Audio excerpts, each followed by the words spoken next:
Hey guys, it's Luke. In this video, we're going to talk about how to refuse a request. If someone asks you to do something and you need to say no, how can you do it in English in a way that doesn't make them feel angry or doesn't make them feel bad? That's what we're going to talk about.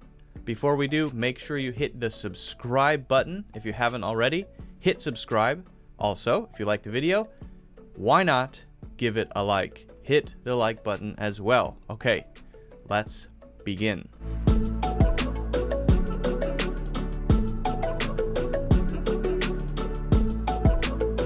For many people, one of the hardest things to do is say no to someone.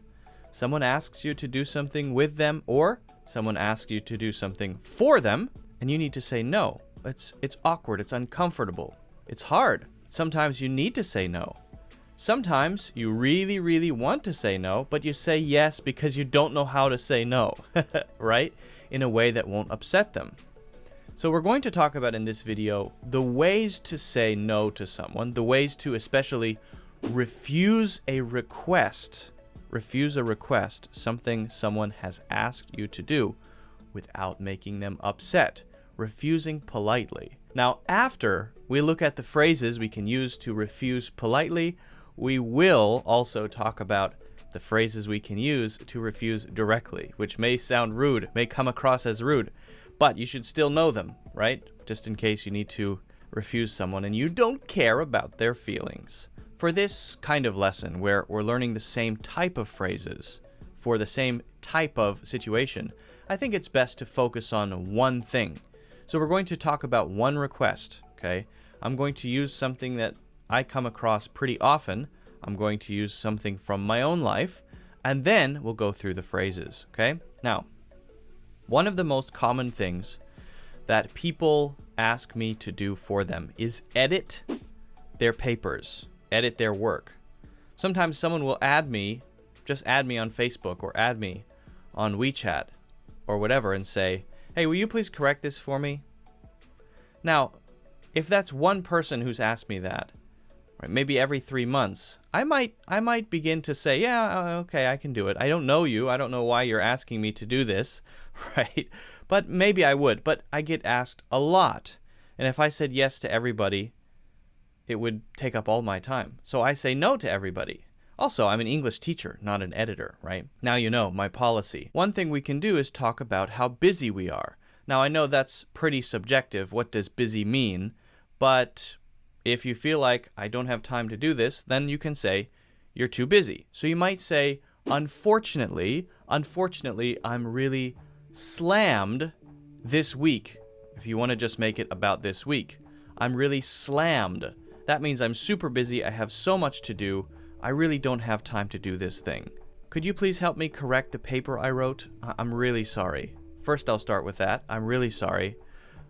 Unfortunately, I'm really slammed this week. I can't. Could that be considered rude? Well, it's certainly better than saying no. So we're trying to get as close as we can to polite, farther away from saying, go away, right? Got to get closer. Now, that could open up the possibility of asking me next week when I'm not so slammed, so busy.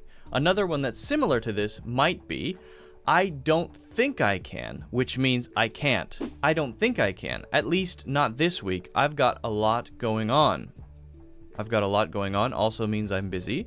I don't think I can means I can't. It's just a less direct way to say it. And at least not this week means perhaps in the future I will have time. So if you want to allow the possibility of being asked again in the future, then say something like this week, slam this week, or I don't think I can. I've got a lot going on this week. So I will use the previous two if I want to leave open the possibility that I will be asked in the future and that I really am just busy. If I really want to say no forever no, instead of saying no forever no, no forever no, that's not an expression, that's not a phrase. Instead, I'll say maybe.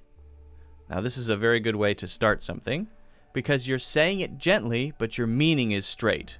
If you can, you want to say something gently, but have a very direct meaning. Maybe it would be better to ask someone else to help you with this. All right, now this is a really good one, and I use this one a lot because it's honest. I think it would be better. I'm not the best fit for this kind of request because I'm not, in this case, I'm not an editor, right? Also, because maybe we don't know each other well, it would be best for you to ask someone you know. Usually you ask friends, people you know, for favors, and you don't usually ask a stranger for a favor, especially not a big one. My main advice here is don't ask strangers to edit papers for you, please. It's weird. It's so strange. Similar to that, we might say, I'm not really sure if I'm the best person to do this. I'm not really sure if I'm the best person to help with this. Now, you might be thinking, you're not sure if you're the best person? What does that mean? Well, I don't know what it means either. But the deeper meaning is, I'm not the person to help you with this. You should ask someone else. It's not me. That's the real meaning here. I'm not sure if I'm the best person. Sounds so soft and indirect. That's right, it does. It does. So what we're really saying is no. Again, we're just saying, no, I can't. But it's another way to say it. It's more polite, it's more respectful, and more likely to be received well. Another one about time that we could use that doesn't say that we're really busy, doesn't say that it's only this week, would be something like, I'm really sorry. So start with I'm really sorry, meaning here comes no, wait for it, wait for it. I would really like to help, but I just don't have the time. This one is kind of tricky. First, we apologize. We say I'm sorry. That means here comes no. No is coming next. I would really like to help is a sort of friendly expression to say, in my heart, right? In my heart, I want to be helpful. And yet, I'm not willing to give up that much time. Does it mean I'm busy if I say, I just don't have the time? Not necessarily. No, not necessarily. But it means I'm not willing to give up that time. So I think this one is pretty balanced. When you want to give a reason that's time-related and you want to show willingness in your heart to be helpful. You can say this one. Believe me, I would if I could. Maybe another time? Now, the only reason you're going to say maybe another time, notice the question tone, da-da-da-da-da, maybe another time, is if you really mean it. Generally, usually, you should say maybe another time when you really mean that maybe another time you can help with this, right? Believe me, I would if I could, is asking the person to trust that you're not lying about not having enough time, right? I'm so busy this week. Believe me, I would help you if I could. I would if I could. I'm so sorry. I'm so sorry. Maybe another time? Okay, so this is a way to be genuine about not having enough time or not being able to for some reason by saying I would if I could and then adding believe me at the beginning. Then at the end, we invite the person, perhaps, to ask us again later. Since I'm not really an editor, I think you'd be better off asking someone else. Since I'm not really an editor. Does that mean I'm kind of an editor? No. Again, it's just a way to say it a little less directly. Notice when we're trying to be soft with our language, when we're trying to sound more polite, when we don't want the other person to feel upset, we can use softer language like kind of, not really sure, I'm not really the right person, not really, kind of, maybe. This kind of language gives it a softness, an indirectness. So if I say I'm not really an editor, the deep meaning here is I'm not an editor. I'm not an editor. Then I think you'd be better off asking someone else. If you're better off, that means the result will be better, right? I'm so glad I did that. I'm so glad I quit that job. I'm much better off now. That means if I had stayed with the job, then I would be maybe not making as much money as I'm making now. I quit that job and I got a better job, or I started my own business or whatever. Now I'm much better off. And I think you would be better off asking an editor. You'd be better off asking a real editor. Or I could just say someone else, maybe a friend who can edit it for you. Rather than me, since I'm not really an editor, I don't think I'm the right person to do it. All right, so those are the most common ways that we can refuse a request politely. But now we should talk about, just in case we need to, we should talk about how we can refuse things directly. How we can say no without saying just no. Now, of course, you could say no, but that sounds really straight, right? And generally speaking, most human beings will not just say no. But you could say, no, I can't. No, I can't. It's better to say, no, I can't, than just no, because no sounds dismissive. Now, you might say, sorry, sorry, sorry. When people walk up to me on the street and ask me to donate money to save pets, I love pets. I like pets. But I want to do it in my own time. I don't want someone to walk up to me on the street and start talking to me, right? I'm trying to listen to a book, right? So I don't want to spend a lot of time explaining that I don't want this. I don't want to do this. So I just say, sorry, sorry. So anytime you need to kind of quickly refuse someone, reject someone, just use sorry, sorry. And that can be rude, but again, usually it's to reject someone who you feel is being maybe a little rude, or at least not polite. I'd rather not. I'd rather not. Okay, that means I don't want to. It's a little bit better than saying I don't want to. Okay? Why won't you help me? I don't want to. Now, in some cases, I will say that if someone keeps pushing me, but if I want to be a little less direct, but still straight, I'll say, I'd rather not. I'd rather not. I don't really do this kind of thing. I don't usually do this kind of thing. I don't do this kind of thing. Can you please edit this for me?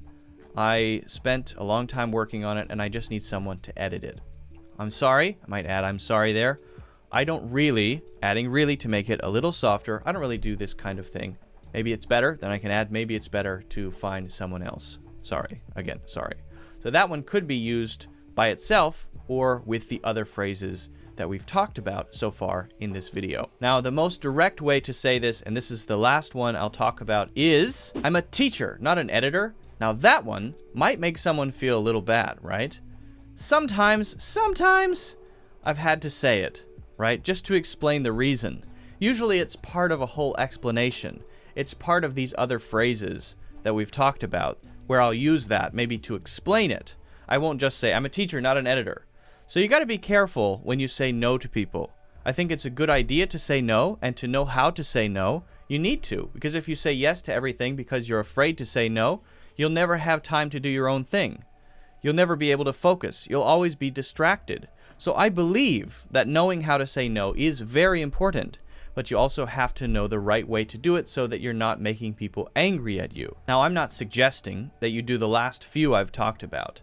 I think it's generally better to use the first ones we talked about, the ones that are a little less direct, because it allows us to accomplish what we want to accomplish, to say no, without really hurting anyone. The other person goes away feeling fine. Okay, yeah, I guess I could ask someone, or yeah, you're busy. I understand. So generally speaking, I recommend those. All right, guys, well, that's it for this video. If you have any other questions about this topic, anything related to refusing requests, let me know in the comments. Also, if there's anything else you'd like me to talk about, movies, TV shows, phrases, idioms, culture, whatever, leave a comment. Let me know in the comments. I read all the comments. Also, if you like the video, don't forget to give it a like, hit the subscribe button, very important. Maybe hit the bell beside the subscribe button, and I will see you next time.